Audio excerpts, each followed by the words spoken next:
Bienvenue à votre émission MGF, le message de grâce et de foi. MGF numéro 10. Avec Dieu, nous ferons des exploits. Selon le psaume 60, le verset 12.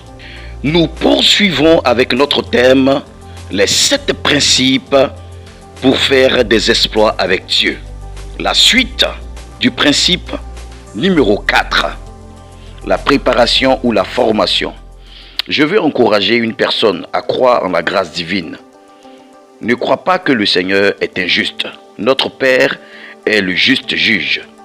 Il nous a donné tout ce qui contribue à notre équilibre dans cette vie. Mieux, il déclare que nous sommes sel de la terre et lumière du monde. Nous avons suffisamment de grâce pour vivre heureux sur cette terre. Ne doutons pas un seul instant que Dieu est injuste. Et ne perdons pas la foi. Vous savez, Dieu veut que nous lui rendons témoignage cette année. Que nous lui rendons gloire. Ça veut dire qu'il a prévu faire de grandes choses pour nous. Il s'attend que nous lui rendons témoignage.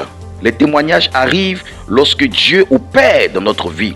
Dieu n'abandonne pas ses enfants. Alléluia. Notre Dieu n'abandonne pas ses enfants. Il est le Dieu fidèle. Il est un juste juge. Il est un Dieu qui bénit. Il est un Dieu qui restaure. Il est un Dieu qui nous donne maintenant, pendant que vous entendez ce message, la force et la grâce afin qu'il y ait l'équilibre dans tout ce que nous faisons. De la même manière que sa présence est manifeste dans notre vie, c'est de cette même manière qu'il nous donne la sagesse et le discernement pour poser des actions qu'il faut afin d'accomplir sa volonté. Bien-aimés, l'équilibre des deux dans la préparation nous amène à vivre heureux, à vivre en paix. Il faut s'occuper des affaires du Père comme Jésus l'a fait lorsqu'il avait 12 ans. Nous ne pouvons pas dire que nous sommes des enfants du Père sans pour autant nous occuper des affaires du royaume. La première chose à rechercher, c'est le royaume des cieux et sa justice. Le royaume des cieux et sa justice.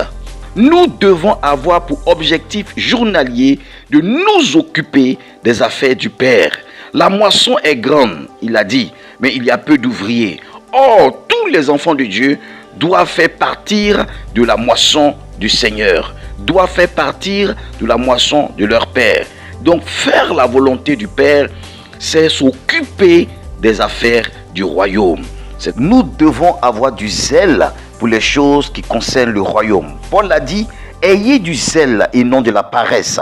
Soyez fervents d'esprit et servez le Seigneur. Nous devons avoir le zèle pour l'œuvre de Dieu. Nous devons avoir la passion de l'œuvre de Dieu. Tout ce qui concerne le royaume de Dieu doit être notre passion. Nous devons avoir la passion pour l'œuvre de Dieu. La première chose. Et la seconde chose, nous avons vu que Jésus a travaillé le bois. Il est né Messie, celui qui venait libérer l'humanité, celui qui venait délivrer l'humanité a travaillé le bois. Alors l'équilibre de ces deux choses nous garantit pleinement l'accomplissement de la volonté de Dieu. C'est en cela que nous ferons la volonté de Dieu. Certaines personnes pensent que faire la volonté de Dieu, c'est seulement être dans l'église, c'est seulement aller dans l'église, c'est seulement vivre les choses spirituelles. Non, bien-aimé, être charpentier aussi est la volonté parfaite de Dieu. Donc Dieu nous veut dans la charpenterie pour être plus efficace dans son ministère. De la même manière que Dieu a donné 5 ministères à l'église, il a aussi donné les dons et les talents pour être le sel de la terre et la lumière du monde. Nous devons donner de l'espoir et apporter des solutions à notre société. Ceux qui ne connaissent pas le Seigneur, ceux qui ne sont pas encore dans la maison de leur Père, ceux qui ne vont pas à l'église, ceux qui ne croient pas en la bonté de notre Père, doivent trouver des solutions en nous, doivent trouver des solutions en toi. Dans notre société, nous devons résoudre les maux. Nous devons soutenir les pauvres. Nous devons soutenir les veuves et les orphelins. Nous devons nous occuper de l'étranger. Il ne faut pas léser un que l'autre. Il faut un équilibre entre les deux. Il faut un équilibre entre les deux, bien-aimés. Le Seigneur a dit, j'avais faim, vous ne m'avez pas donné à manger.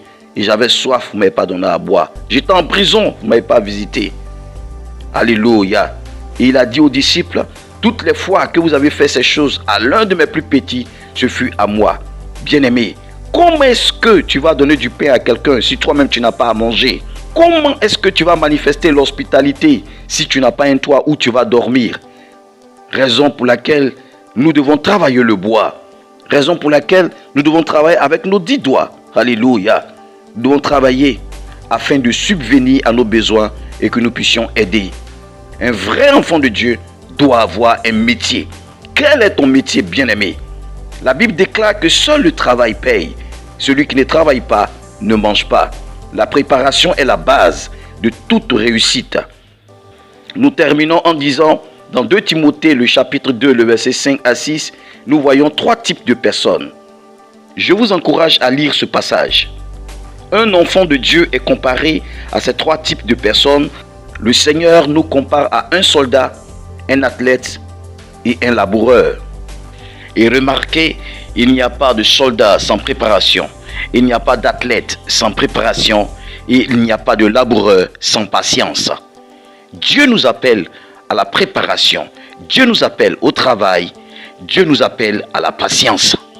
Toi, enfant de Dieu, sache qu'aucun chrétien ne doit être sans métier. Aucune chrétienne ne doit être sans travail. Plusieurs personnes ont la paresse et prétendent avoir la foi.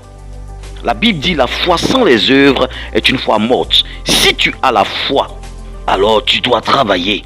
Alors tu dois espérer et chercher du travail. Même l'apôtre Paul était un faiseur de tentes. On pourrait le comparer à un maçon.